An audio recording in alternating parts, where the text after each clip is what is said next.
Okay, and welcome to the GLOBIS Stories podcast. I'm your host, Kingsley Nlewedim, and I'm here with Kelly Langley, one of our alumni. How's it going, Kelly? Tell me more about Going yourself. well. Yeah, thank you. Thank you for having me. So my name is Kelly Langley.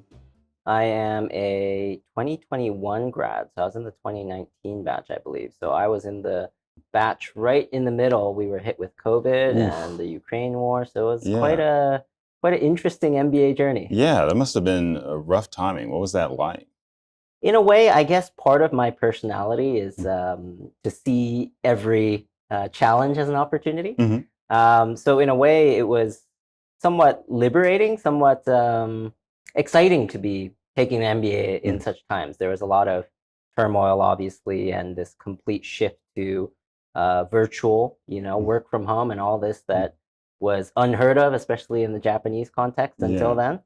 And it really supercharged kind of these efforts that I thought GLOBIS did a great job of transitioning into, virtual kind of schooling. And it seemed like GLOBIS was on the forefront of that curve, and they had the infrastructure to smoothly transition.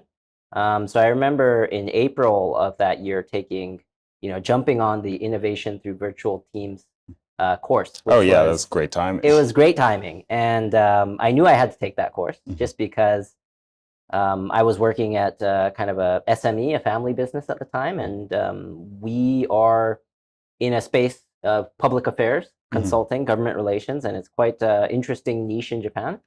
But to stay competitive and to thrive in that type of environment, we needed to innovate and we needed to move fast. And so I was somewhat leading the charge, I suppose you can say, in terms of that transition into digital, and we launched a lot of fresh initiatives at the time. Oh, like anything standing out? Yeah, I mean, one of the ones I'm particularly proud of is we really started to pour effort into digital marketing. And we did something called the COVID report. And through this initiative, we kind of aggregated through various sources because everyone was trying to figure out what's going on. There's the state of emergency that was announced, and we were focusing on kind of policy and public policy. What's happening? What are the government's goals and objectives, and the policies that they implement in such crisis, right? And these are really interesting to learn, I think, even in a broader perspective, just because how the world is working and how it moves and how these geopolitical tensions and, US-China great power competition to the current President Trump, all these things, they're intricate webs of how our lives are in some ways dictated and how society works. And so these are the areas that I really love digging into, and particularly those that are, critical to understanding a broader context. So a state of emergency or South Korea's a state of emergency, martial law declaration. I mean, these things that upset the fabric of society and shift. I mean, COVID was a great example. And how do we prevent authoritarian governments and nefarious actors from taking advantage and finding opportunities? And how do we protect liberty and make sure that society is stabilized and that people can thrive and have economic benefits, and that these are not equally distributed per se, but equality of opportunity. I think those are a few of the things that I focus on. Oh, great. Those are really incredibly noble pursuits. So you mentioned that you were working for a family-owned business, and you mentioned before we started recording that you grew up here. What was that like? Yeah, I mean, those are very loaded questions. There's a lot to dig into. I mean, I'm Japanese American, so my mother's Japanese, my father's American. I grew up most of my life in Tokyo, spent a few years in Colorado, whereas I suppose I picked up my American accent. Was it like when you were a child, or? Yeah, that's right. I was maybe preschool to elementary, second grade. So very formative years. I reminisce on those memories very fondly. Very open grass fields and just open space. I constantly reflect on kind of that contrast when you leave Denver Airport, for example. It's just the expanse of how big the world is, and then you come to the concrete jungle that is Tokyo. Yeah, I mean, I don't think there's a single bit of unclaimed land over here. Yeah, I mean, it was a huge issue. I mean, even finding shade or the sunlight, protecting this valuable treasures in Japan, in Tokyo, which is yeah, somewhat unheard of, in a place like the States, and the blessings that each of these countries have, and what I hope is to bring to the fore the strengths of both of these countries and cultures, and to put it bluntly, without being rude, to eliminate or remove those things that don't serve us in the modern age. Okay, like for example. Well, I think that's great question. I mean, tradition is has its place in society and is valued in many ways, but there's a type of very rigid and square thinking that needs to evolve. I think in the Japanese context in particular, I think Japan needs to innovate and somewhat leapfrog and really be creative, and this allowing creative destruction, let's say, of incumbent, perhaps domestic industries. I think this is a global issue, but industries that should be left to die, so to speak, and new challengers to arise, and not to allow monopolies to control, as I said, kind of the fabric of society for commercial interests. It needs to be directed with purpose, mission, and values that serve and enrich the rest of society as well. Oh, I think that's a great perspective to have. I think that's really in line with like GLOBIS's mission and everything. Is that kind of what attracted you to studying here, or?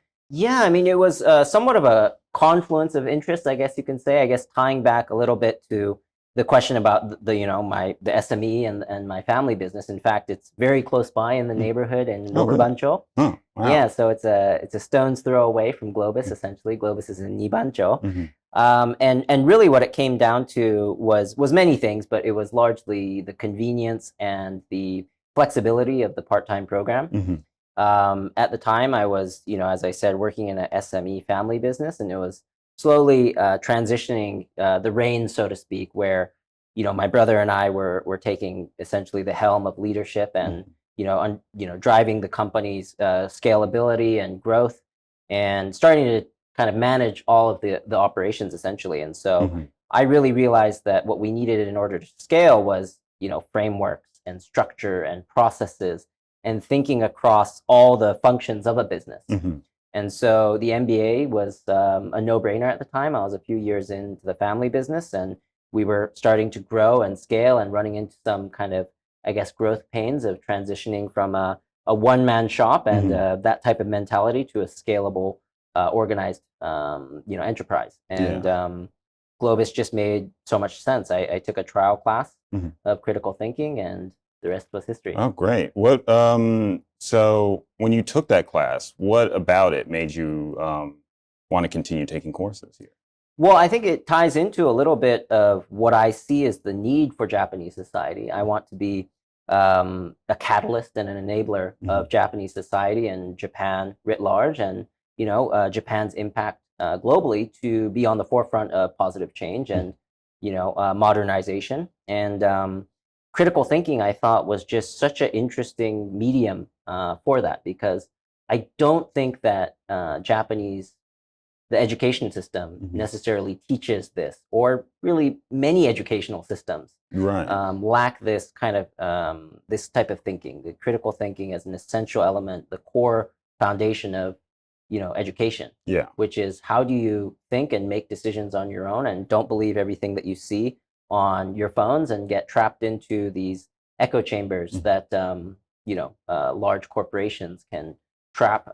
Particularly, one of the areas of concern is the youth in, right? And how to think critically. This was, I thought, a cornerstone of a good education, and I was convinced as soon as I attended that trial class that this was the program for me. Excellent. I'm glad to hear that. Yeah, especially with, as you mentioned, the echo chambers that are developing online. It's really difficult if you don't have the critical thinking skills to escape from, that kind of a loop. Absolutely. And then you mentioned that you were working with the family business before you went to GLOBIS. What are you doing now? How have things progressed after that? Yeah, thank you for the question. In fact, after I graduated GLOBIS, I established my own company. I went independent with my brother, who is also a GLOBIS graduate.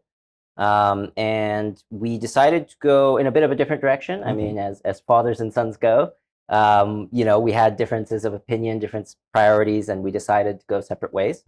And so actually, October of 2023, we established Gemini Group, Oh, great. which is my company now, and we do kind of government relations, public affairs, strategic communications consulting, and we typically support foreign companies, multinationals, NGOs, global organizations in Japan particularly, but through Japan to the rest of North Asia and the Asia Pacific as somewhat of a beachhead. But essentially what we do is we support them on everything from policy research to engagement with the government and kind of bridging the needs of, let's say, industry and the public and the private sector and government to meet eye to eye, let's say. There's a lot of issues with developing technologies, with the introduction of clean energy, and how do you, navigate the rules and how do you standardize, a global process or best practices, and how do you apply those in the Japanese context where there are existing Japanese rules, and what are the rules we need to be careful of, and how do we navigate and communicate with the intricacies and complexities of the Japanese government and the labyrinth that is Kasumigaseki and Nagatacho, which is the government kind of political centers of Japan, the bureaucracy in Kasumigaseki and the Diet in Nagatacho. Yeah, it seems like, especially as an outsider looking in, it seems like there's a lot to navigate that you wouldn't expect. I mean, the language barrier alone is one thing, but the different intricacies are, a lot. What does like a typical day in your business look like then?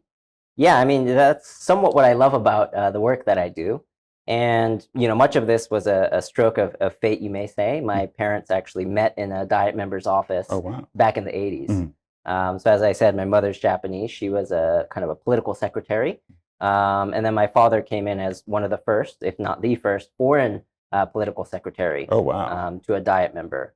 His name is Nakayama Taro. He's recently deceased. Rest in peace. But he went on to become foreign minister. And essentially through that experience, my father built his business, and my brother and I are carrying that forward now. So it's been a journey, but we are very blessed to have been kind of guided into this line of work because it's fascinating, it's challenging, and every day is different. Every day is rich and new, where we are, wrestling with different challenges. We are looking at, very different sectors, diverse sectors. My vision is to have the business be, industry agnostic, and we want to understand and dig into and look into all the intricate sectors across Japan and how do we drive kind of a positive impact throughout those areas. Excellent. And how has you and your brother's work at Globis influenced the way that you've decided to run your business? Yeah, so many ways. Through Globis, obviously, we've met some great networks, some great contacts, but also, I think really the way of thinking, the way to structure, your different departments or how you approach each of those issues. I mean, obviously, as a startup or a small business, as a CEO, you're wearing multiple hats. Of course. And so, how do you approach each of these issues, right? Whether it's marketing and sales or corporate communications, public relations, et cetera, accounting. And so having those frameworks to kind of, switch those hats and, focus on each of those buckets, it's been invaluable to have that Globis experience. And beyond that, even these kind of innovative courses, like I said, innovation through virtual teams or moonshot transformation or the venture series, the venture management and business planning I recall taking. And those type of courses help to kind of get out of your comfort zone and think about things differently. Particularly moonshot transformation, I thought was highly impactful because, when you shoot for a goal, shooting for the moon, you will land among the stars. Right. I hope I didn't botch that quote, but I think that type of mentality is very, very important. And to achieve great things, you really need to set your vision, your North Star, and make sure that you're progressing towards that day by day and, spinning plates. Okay. And then do you have any particular moonshot goals for the present moment, like for fiscal year 2025? That's a tough question. I mean, fiscal year 2025, a moonshot in 1 year, we do. We have some exciting plans in the works. some of which we are still kind of, Top secret kind of. top secret, classified information. But yeah, I think, we want to build on our foundation. We got through, I think, the valley of death, so to speak, which is the first year of a business. Yeah, it's really tough. Yeah, which is a make it or break it year. So we're about one year and I suppose 4 or 5 months in now. Oh. And we've started to scale. We've added members to our team. We are actually just moving our office. Oh, congratulations. Thank you. Yeah, so I think what we want to do is kind of, sail steady, make sure we make the right decisions. We scale smartly. We keep our head on straight, and we satisfy our customers, and we continue building our brand and experience and exposure, and continue making an impact and starting to build and leverage those opportunities and find just get some wins this year. Excellent. And now that you guys have started to scale, have there been any challenges that you've noticed moving from like an associate or a director to being the CEO? Like, how's that adjustment going for you? In terms of, I guess, the different roles and moving up through roles? Yeah. Yeah, I mean, it's interesting because I do feel, in many ways I was so blessed to have kind of the perfect environment in a way to experiment and fail and to learn things and have some of those challenges, whatever they may be, whether they be, employee relation or development, or to, sales and marketing and, whatever it might be, the pitch, or, finance and accounting and making sure you invest in the right places. So I think, yeah, it's been a process. It certainly hasn't been easy, but I guess the real shift is in the mindset and accountability and ownership, taking ownership of your fails, but learning from them. And every step of the way, I feel like as long as you have the right attitude, moving up through the progression of roles is a natural order of things, and kind of approaching each of those steps humbly and with honesty to yourself about where you're lacking and where you need to improve, and focusing on developing those skills has been key. But I'm also joined with great partners. As I said, I'm running the company jointly with my brother, and we've been a great team, and we've been a great team for a long time. We've actually worked so many jobs together, so it goes a long way back, and I think that bond and that trust and that partnership really helps us to balance out our strengths and weaknesses, and we're able to kind of figure it out one day at a time. Yeah, I guess it's hard to find a more trusted partner than a brother. So at Globis, we teach around the concept of Kokorozashi, or personal mission. How has that impacted your work, and what's your Kokorozashi? Yeah, thank you for the question. Yeah, I thought the Kokorozashi kind of element of the Globis program was very impactful. I think similarly to the critical thinking, it's a very unique kind of angle to look at education. And yeah, a critical component, an essential component of education. I think throughout our lives, we're raised through an educational system that is arguably outdated, is outdated. And, for the modern age, finding purpose, and especially with the the new kind of trends of AI and technovate, there's so many new opportunities, and we need to continue reinventing ourselves and adapting to these new technologies to stay relevant. And that core mission of who you are and what your values are, why you're doing things, I think that's such an essential question for any educational program.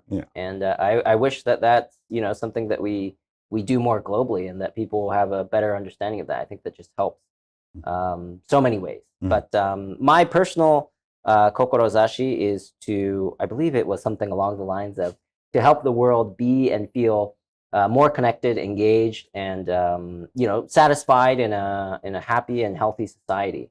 And essentially, what I mean by that is, there's a lot of division in the world. I think particularly when you look at the States. Are you from the States? I am from the States, and yeah, you could say there's some division. Some division is the most polite way I could put it. Yeah. There's polarity around the world, whatever the issues might be.